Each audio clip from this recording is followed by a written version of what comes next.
राम जय राम श्री राम, मैं तो राम ही राम पुकारूं। राम नहीं मेरी सुध लेनी, मैं कब से राह निहारूं। राम जय राम श्री राम, जय राम, मैं राम ही राम पुकारूं। अरे अरे अरे अरे बालक, अरे तुम कौन हो और तुम्हारे माता पिता कौन है और तुम यहाँ क्या कर रहे हो? हाँ, मेरे माता पिता नहीं है, मैं गंगा के किनारे ही रहता हूँ। अरे अरे अरे, बड़ा दुख हुआ जानकर। पर बालक, अगर तुम अकेले ही हो तो फिर मेरे साथ आश्रम चलना। मैं आश्रम में अकेला रहता हूँ, तेरे साथ रहते हुए मुझे आनंद होगा। मैं आपके आश्रम तो चलूं, पर मुझे संदेह है कि आप मुझे कुछ ही दिनों में आश्रम से भगा दोगे। पहले मेरे देह पर एक दृष्टि तो डालिए बाबा जी। मतलब क्या कहना चाहता है तू? और तेरा नाम क्या है? मेरा नाम अढ़ैया है। अढ़ैया? ऐसा नाम तो इस प्रदेश में कहीं सुना ही नहीं देता।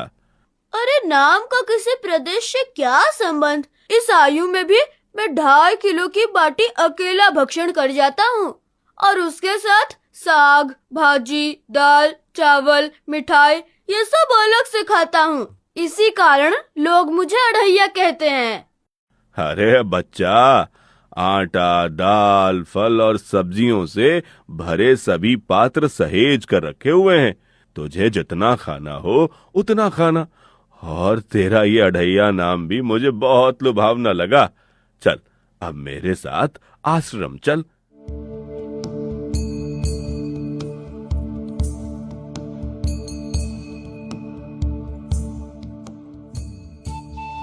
आप जितना काम बोलोगे सब कर दूंगा बाबा जी, लेकिन भोजन खिलाने में कोई कमी मत करना। 2.5 किलो की बाटी तो चाहिए ही मुझे। फिर ज्यादा भूख हुई तो कुछ कह नहीं सकता। आप इंतजाम कर देना जल्दी से। अरे भाई, तू जितना खाना हो उतना खाना। लो, ये रहा हमारा आश्रम। यहाँ तुझे जितना खाना हो उतना खाना। लेकिन हमारे आश्रम का एक नियम है कि एकादशी के दिन उपवास होता है। मतलब उपवास में क्या करना होता है? उस दिन आश्रम में चूल्हा नहीं जलेगा। उस दिन भूखा ही रहना पड़ेगा। वो महीने में कितनी बार आती है? एकादशी 2 बार, एक पूर्णिमा की एकादशी और दूसरी अमावस्या की। तो 2 दिन भूखा रहना पड़ेगा। हाँ। नमो नारायण, मैं जा रहा हूँ। पर क्यों? नहीं बाबा जी, एकादशी के उपवास करने पड़े यह मुझे पसंद नहीं। ठीक है, उपवास के दिन तू फल खा लेना, भर पेट, और दूध पी लेना जितना पी सके। अब तो ठीक है ना?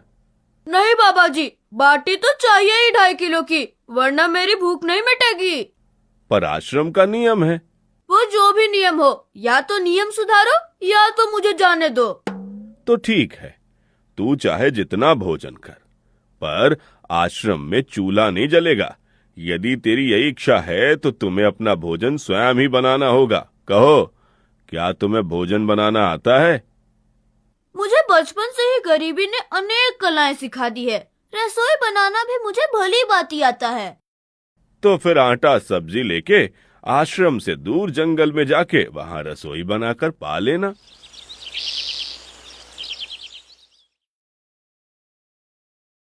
वैसे तू एकादशी करता तो मुझे आनंद होता, लेकिन तू समझता नहीं है। पर ठीक है, आश्रम में रसोई मत बनाना, एकादशी कल ही है। हाँ बाबा जी, आप मुझे रसोई का सामान दे देना, मैं बाहर जाकर खाऊंगा। आप यहाँ एकादशी करना।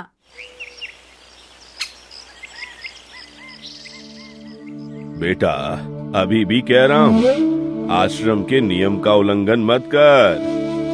बाबा जी, तो फिर आप मुझे जाने दो।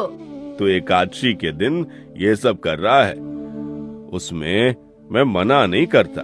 तू बस एक छोटा सा काम जरूर कर देना। ठाकुर जी को भोग लगाकर ही कुछ खाना। ठाकुर जी मतलब? अब ये कौन है? अरे उदंड बालक, ठाकुर जी मतलब ईश्वर। क्या? भोग लगाने पर और भी लोग आएंगे? तो फिर तो मुझे और सामान दे देना, अन्यथा मैं तो भूखा ही रह जाऊंगा। तू मूर्ख, तुझे कैसे समझाऊं? भगवान नहीं आते, सिर्फ तुझे भावना करनी है। कैसी भावना? जब रसोई तैयार हो, थाली के सामने बैठकर दोनों हाथ जोड़कर ठाकुर जी को खाना खाने बुलाना।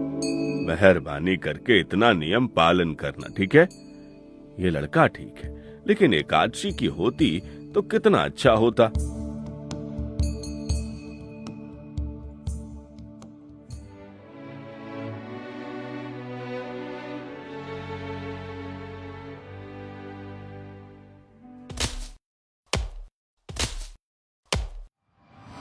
गुरुदेव के ठाकुर, अब खाना खा लो।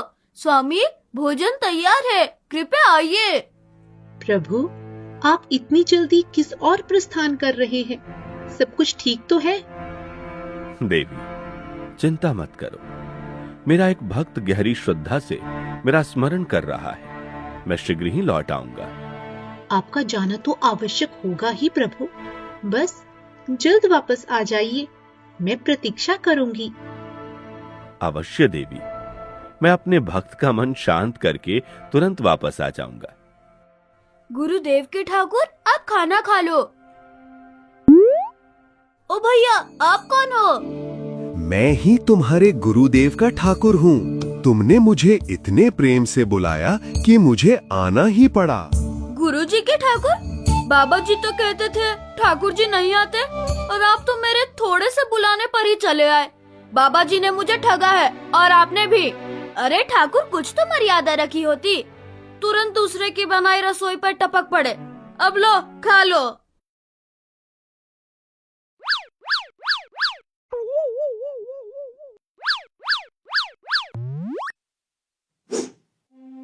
तू आ गया?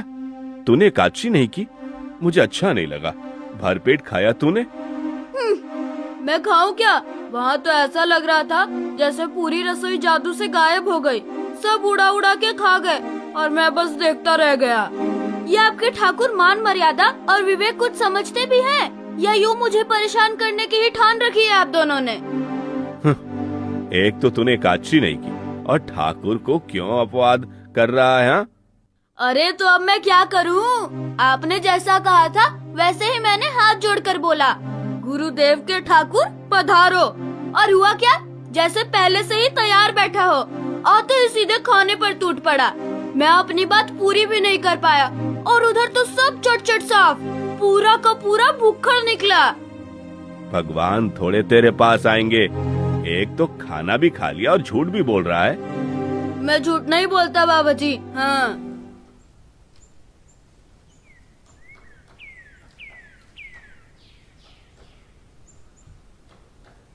कल एकादशी है। हाँ बाबा जी, मैंने कैलेंडर देख लिया है। कल मैं 1.5-2 किलो नहीं, पूरे 5 किलो आटा लूंगा, क्योंकि आपका ठाकुर आता है। 2.5 किलो का खाना उनका और 2.5 किलो का मेरा। तुझे जितना लेना हो उतना ले लेना। या तो तेरी खुराक बड़ी होगी, या तो मेरे मित्र आए होंगे खाने। ठाकुर जी को अपवाद क्यों कर रहा है?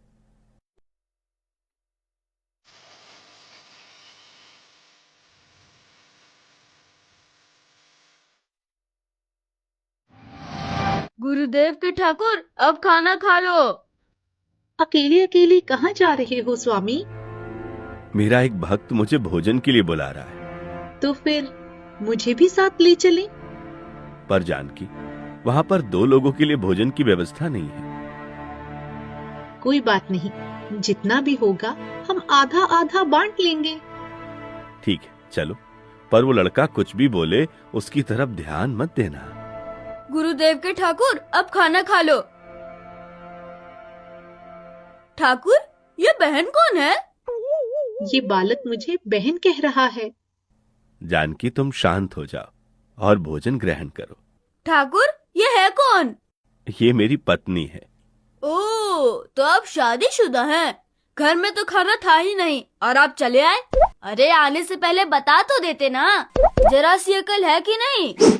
एकादशी की ऐसी की तैसी।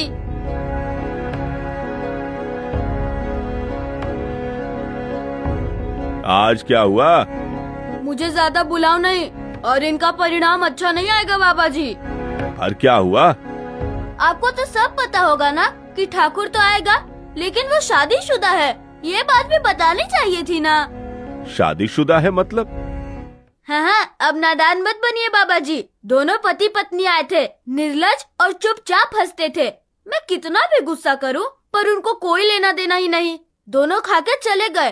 अरे वो बहन अपने घर में रसोई नहीं बनाती होगी। क्या बकवास कर रहा है?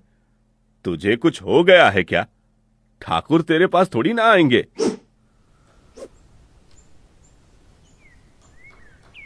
कल एकादशी है। हाँ हाँ, मैंने कैलेंडर पहले ही देख लिया है। आज मैं 5 किलो आटा नहीं लूंगा, 7.5 किलो आटा लूंगा। 2 लोग वो और एक मैं। तुझे जितना ले जाना है उतना राशन ले जाना। मैं कब मना कर रहा हूँ, पर तू झूठा नाटक मत करा कर। नाटक नहीं कर रहा गुरुजी, मैं झूठ नहीं बोलता हूँ। आप ही खेल खेलते हो। 2 एकादशी से भूखा मार डाला मुझे।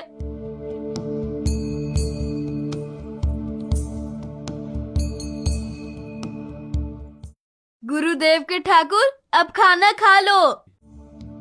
आप अकेले अकेले कहाँ जा रहे हैं? मैंने रात दिन आपकी सेवा की है और भंडारा खाने आप अकेले जाओगे? लक्ष्मण, तुम्हारा स्वभाव बहुत गर्म है और वो लड़का कुछ भी बोले, पर तुम उसे कुछ नहीं बोलोगे। ठीक है भैया, जैसा आप कहें, नहीं बोलूंगा। गुरुदेव के ठाकुर, अब खाना खा लो। ओ भैया, ये दूसरा भैया कौन है? वो मेरा छोटा भाई है। क्या आप मुझे एक बार में नहीं बता सकते कि आपके घर में कितने लोग भूखे हैं? रोज एक नए व्यक्ति को ला बैठते हो। भैया, ये तो बड़ा क्रोध कर रहा है। लक्ष्मण, चुप रहो और भोजन में ध्यान दो।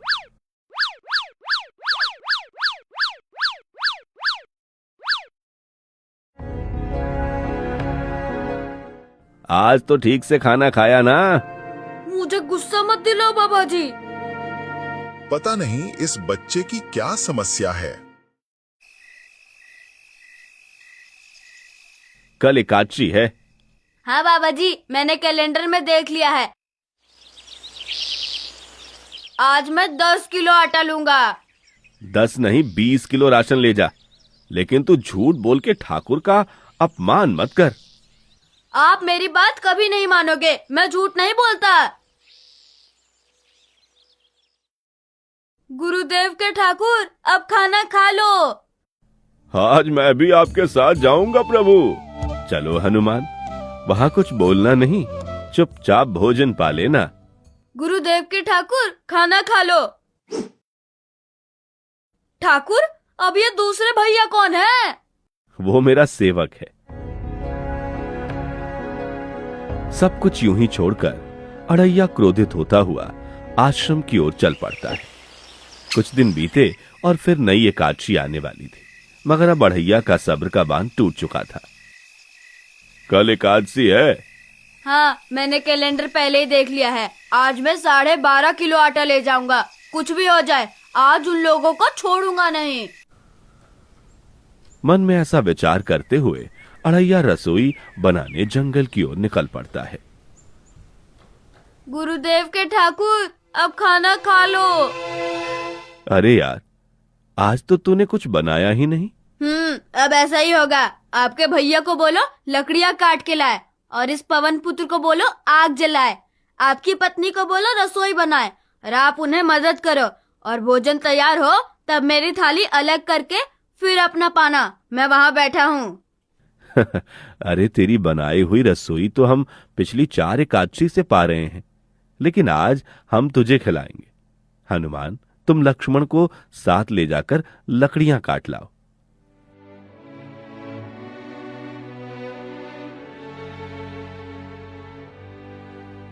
अड़ैया वहीं नजदीक एक पेड़ के पास जाकर बैठ गया और उसने भगवान से कड़ी मेहनत करवाकर भोजन बनवा लिया।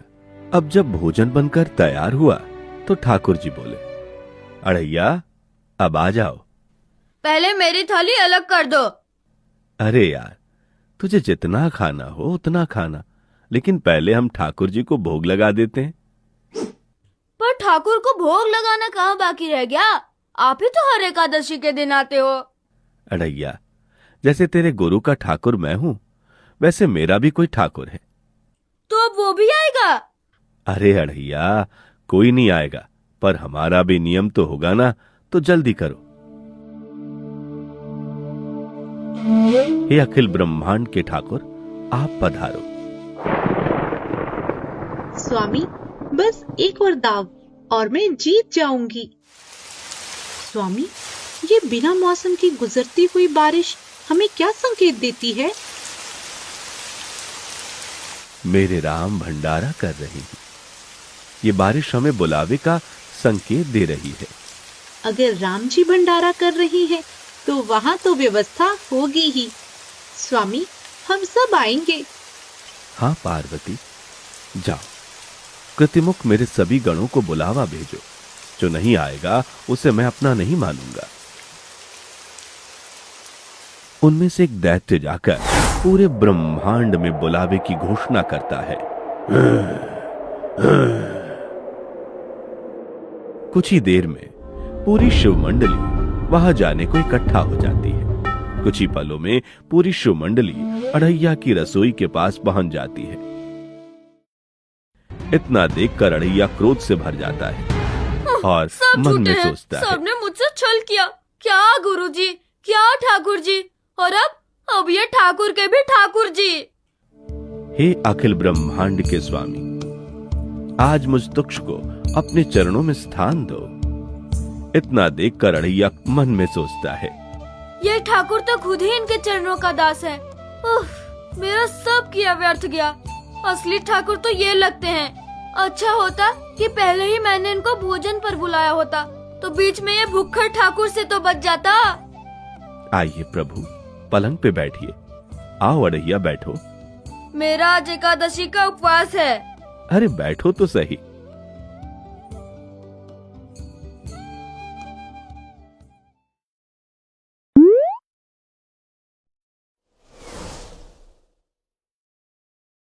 ठाकुर, आपने अपने लोगों की पूरी थाली भर दी और मुझे सुपारी के दाने बराबर एक टुकड़ा दिया। आज मेरी एकादशी है, आप खाओ।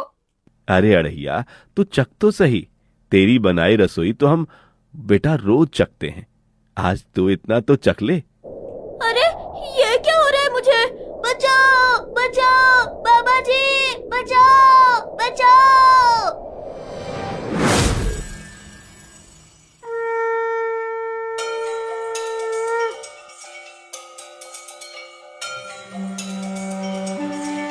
उठो अड़ैया। हे असंख्य जीवों के मालिक, मुझे माफ कर दो। मैंने आपको बहुत भला बुरा कहा। मैं आपको जान नहीं पाया। नहीं अड़ैया, तुम मुझे दिल से बुलाते थे, तभी तो मैं तुम्हारे पास आता था, और तुम्हारे सभी बंधनों को काटना मेरी जिम्मेदारी थी। जाओ, अब नई जिंदगी की शुरुआत करो। मैं अभी आया। उससे पहले ठाकुर आप और ठाकुर के ठाकुर आप यहाँ से कहीं गए तो आपको राम दुहाई है। मैं अभी आया। अब अड़ैया लपकते हुए अपने गुरुजी के पास जाता है। बाबा जी, कितने सालों से ठाकुर मंदिर में विराजे हैं? 100 साल से। कभी ठाकुर ने रूबरू आकर भोजन पाया है? नहीं नहीं, तुझे मैं पहले कितनी बार बता चुका हूँ कि ठाकुर जी खुद नहीं आते। तो आओ और देखो, ठाकुर भी खा रहे हैं और ठाकुर के ठाकुर भी खा रहे हैं। मुझे तंग करना कब छोड़ेगा? 5 एकादशी से तू व्रत खंडित कर रहा है, और अब मुझे बेकार आए कि ठाकुर जी आए हैं। बाबा जी, मेरी बात का बस एक बार विश्वास कीजिए। मैं झूठ नहीं बोलता। आप मौका ना चुके बाबा जी। आओ और देखो। अच्छा चल दिखा, क्या दिखा रहा है। अगर ये तेरी कोई शरारत निकली तो मैं तुझे श्राप का भागी बना दूंगा। साधु ने जब स्वयं साक्षात अपने ठाकुर जी को देखा तो स्तब्ध रह गया। तू महान है, तू महान है रे अड़ैया, तू महान है। वास्तव में मुझे मेरे राम के पैर पड़ना चाहिए, लेकिन फिर भी मैं तेरे पैर पड़ता हूं, क्योंकि तेरी इस क्रांति की वजह से मैंने अपने ठाकुर को पाया। तूने मेरे हरि को प्राप्त किया। तू महान है अड़ैया।